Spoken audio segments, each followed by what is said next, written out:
Hello everyone and welcome back to some rapid action on Lead Chess. Today all of the games at the Superbet Chess Classic ended in a draw, so we're gonna play a nice rapid game. As usual, 10 minutes per player. We're trying to play some good moves and also explain them, in a way that everyone can enjoy and understand. So for weaker players, definitely some value in that. For stronger players, you can, improve my game, or just enjoy watching me play suspicious moves. So okay, knight to f3. We're gonna take the center. We're gonna develop the knights. We're gonna play bishop c4. So pretty standard stuff. He wants to play b5 maybe later on, so we're gonna play a4 and decide what kind of a game we want to play. So we're gonna play bishop e3, and we could castle king side, but for the purposes of making this a nice educational video, we're gonna castle queen side, obviously. Make it castles of opposite sides, or maybe not, now that he actually played this. So we'll see.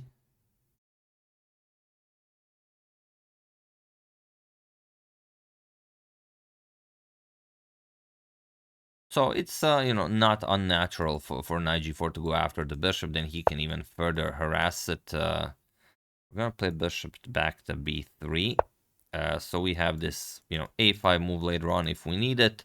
The bishop nicely controls the knight, and yeah, okay, so he stops a5, plays a5 himself, but it will be a target maybe if the rook moves. So we're gonna kick away the knight, see what's what, and okay, now we'll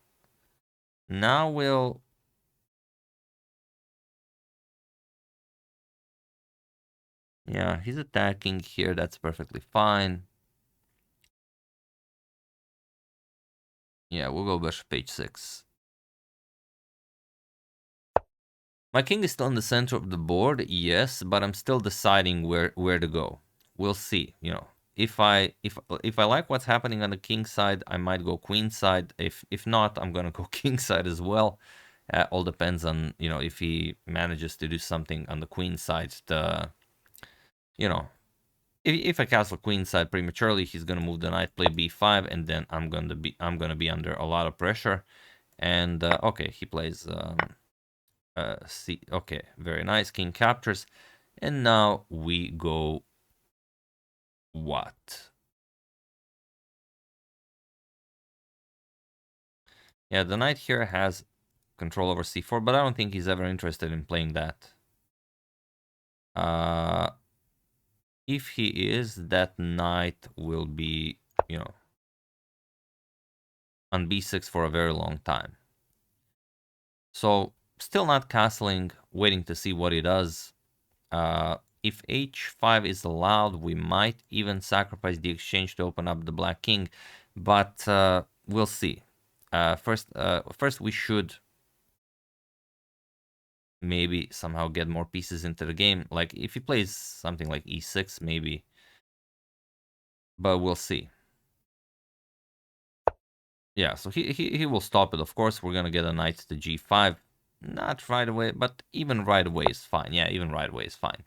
Since now captures is met with queen captures, the king is on g7. We like, how this is looking. And next we're gonna play f3 and g4. Not in that order. We're gonna maybe castle queen side now, as I think castling king side. I mean, it's still an option, but what do we do then? What do we play against? That's the real question. Yeah, okay, so he does stop it. Not really a fan of this move, as the knight here is kind of stuck here. Or if he plays d5, which I don't think he will, because then he allows e5. Okay, bishop is coming to c6, so we're gonna play f3. He's not. I don't think he's thinking about capturing on a4. He actually is. I don't see what is the point of that. Capture on b2? Really?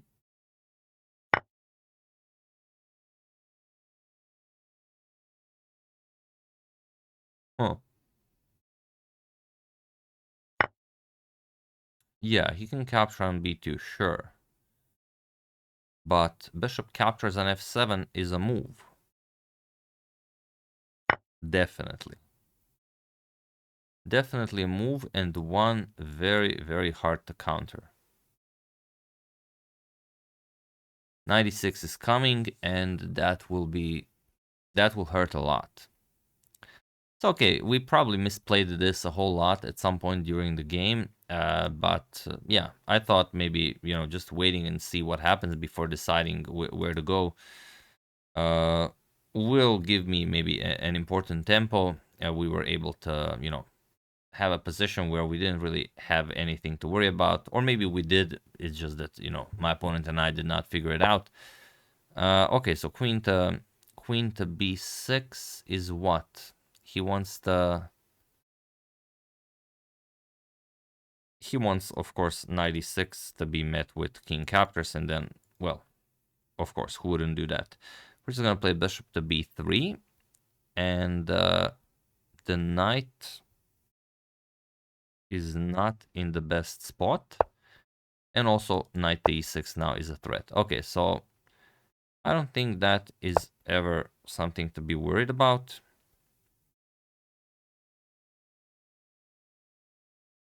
Because once we capture, then the rook here will be weak, or he captures with the rook, and then we just pick up the pawn.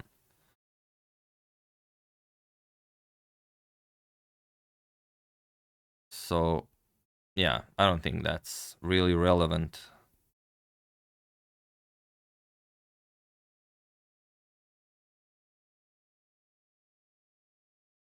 But you have to be careful. I mean, there are always, you know, these tiny resources that, you know, maybe there's just one move that ruins the game for you.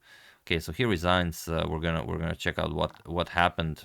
So I played e4. My opponent played g6. Some sort of a. I still don't know if this is the modern, the Robash, or what's it called, knight c3. He played pawn to d6. I did not play pawn to f3, although seemingly here it's a good idea. I played knight to f3, bishop to g7, and bishop to c4. So I just played, you know, like a barbarian. Put your pieces on, you know, the most natural squares, at least to me. Played pawn to a4, and yeah, this allowed pawn to d5. He did not take advantage of that, probably as he already played d6, so he didn't want to lose a tempo. But sometimes, yeah, it's good to lose the tempo. I would go back, and he would capture, you know, any way he wants, and after captures, we would get a very nice position, probably c3 or castles king side. Yeah, looks like you know, some sort of a Karo Khan. But okay, after a4, he castled king side. I played bishop to e3, still allowing this pawn to d5 move, knight b to d7, and no, I still did not play that. I played queen to d2, and yeah, now he had this option of knight captures on e4, but yeah, I didn't go for it. Which is nice. I mean, you do give up the f7 pawn, but you have a very, very strong center, and it's a nice equal game. So definitely not played, you know, very well by myself, and he should have maybe taken advantage of this. He went for knight g4, played bishop g5, but it's still, you know, around equal.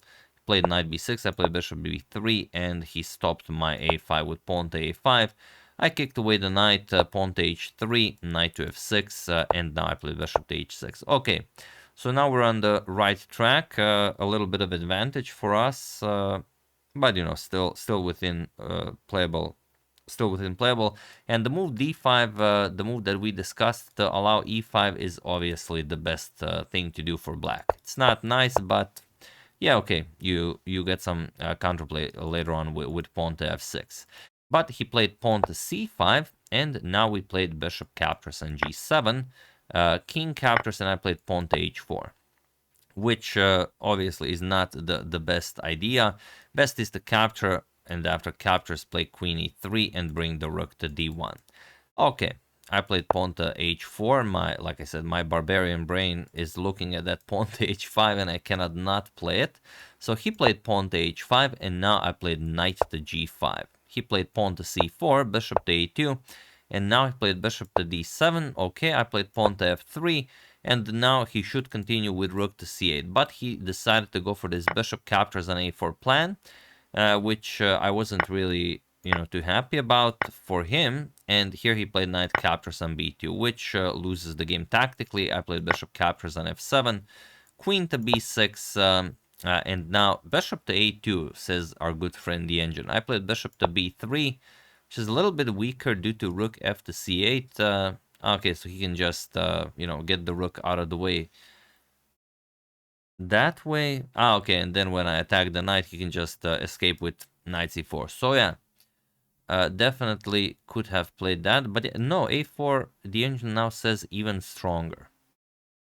The a4 even stronger. So what was the problem? 96 check, and he resigned here.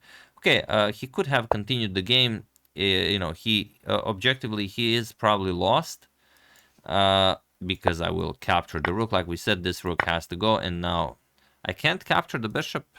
Okay, I can, but bishop to e6, keeping a strong bishop like this is definitely the way to go. But what if instead of this he goes rook f to c8? Now I go 96 check, he goes, anywhere, and I just castle king side. Okay, so I don't win the exchange, but obviously I have a much, much more pleasant position. I can go queen g5, I can go knight f4, put pressure on g6. Yeah, very, very complicated stuff here. Queen a5, queen g5, yeah. Okay, so definitely a little bit of everything, but yeah, it was a good victory. I've you lose some games, you win some. This was a pleasant win. Like I said, not the most precise opening play. Definitely, not allowing that pawn to d5 from my opponent and him not playing it definitely shows our, maybe not, maybe not our understanding of chess, but our understanding of chess during this game. But yeah, hope you guys got something of it. Hope you enjoyed it, and we'll see you soon with the next video in the Rapid Action series. Thank you all. I will see you soon, and have an excellent rest of your day.